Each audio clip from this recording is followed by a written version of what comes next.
Flamingo series आलोक हिंदी पाठमाला 4 पाठ 13 Christmas का त्योहार। क्रिसमस का त्योहार हमें प्रेम और भाईचारे से रहने का संदेश देते हैं। इनसे जीवन में शांति आती है, आपस में प्रेम और सहयोग बढ़ता है। प्रेम ही ईश्वर का सच्चा रूप है। प्रेम, शांति और भाईचारे का संदेश देने वाला एक त्योहार क्रिसमस भी है। ये प्रभु यीशु के जन्म का उत्सव है। इसे पूरे विश्व में बड़ी धूमधाम से मनाया जाता है। क्रिसमस का त्योहार ईसाई धर्म का सबसे प्रमुख त्योहार है। इस दिन यीशु का जन्म इज़राइल में बैतलहम नामक स्थान पर हुआ था।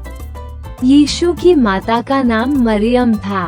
मरियम को मदर मेरी के नाम से भी याद किया जाता है।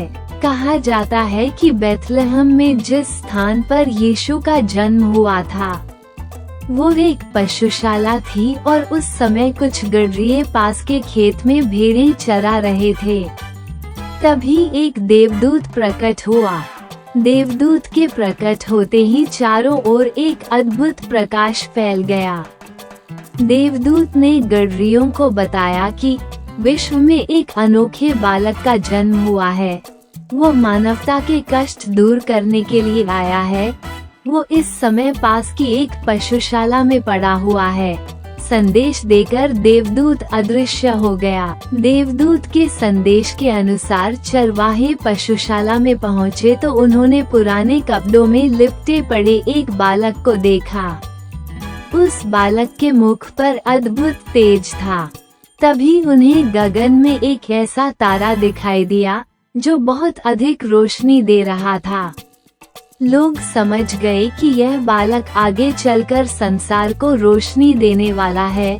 उन्हें लगा कि उनका तारनहार आ गया है। बालक का नाम यीशु रखा गया। यीशु का जन्मदिन ही क्रिसमस के रूप में मनाया जाता है। ईसाई धर्म को मानने वाले लोग क्रिसमस को बड़ा दिन भी कहते हैं। बड़ा दिन से उनका आशय है महान दिन। ये दिन ईसाई धर्म को मानने वालों के लिए महान ही है।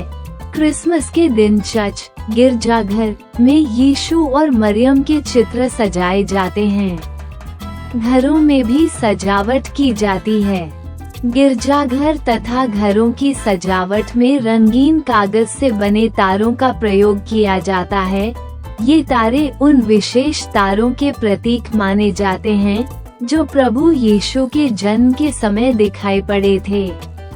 क्रिसमस के अवसर पर लोग एक दूसरे के घर मिलने जाते हैं।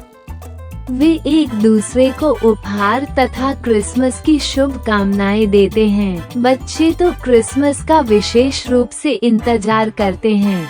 वास्तव में उन्हें सेंटा क्लॉज का इंतजार होता है। उन्हें इस बात का विश्वास रहता है कि उनके सो जाने पर सेंटा क्लॉज उनके लिए ढेर सारे उपहार और चॉकलेट लेकर आएगा। क्रिसमस के अवसर पर लोग अपने घरों में एक पेड़ को विशेष ढंग से सजाते हैं। इस पेड़ को सितारों, गुब्बारों तथा रोशनी की रंगीन झालरों, मोमबत्तियों आदि से सजाया जाता है। इस पेड़ पर चॉकलेट भी लटका दी जाती हैं। वास्तव में क्रिसमस का त्योहार हमारे लिए सुख और शांति का संदेश लेकर आता है। प्रभु यीशु ने विश्व को करुणा और शांति का संदेश दिया था। वे कहते थे कि हमें गरीब, बीमार और बेसहारा लोगों पर दया करनी चाहिए। हमें अपने विचारों को अच्छा बनाना चाहिए और ईश्वर से प्यार करना चाहिए। क्रिसमस का त्योहार हमें ये भी याद दिलाता है कि प्रभु यीशु के दिखाए हुए मार्ग पर चलकर हम अपने जीवन को खुशनुमा और सुखी बना सकते हैं।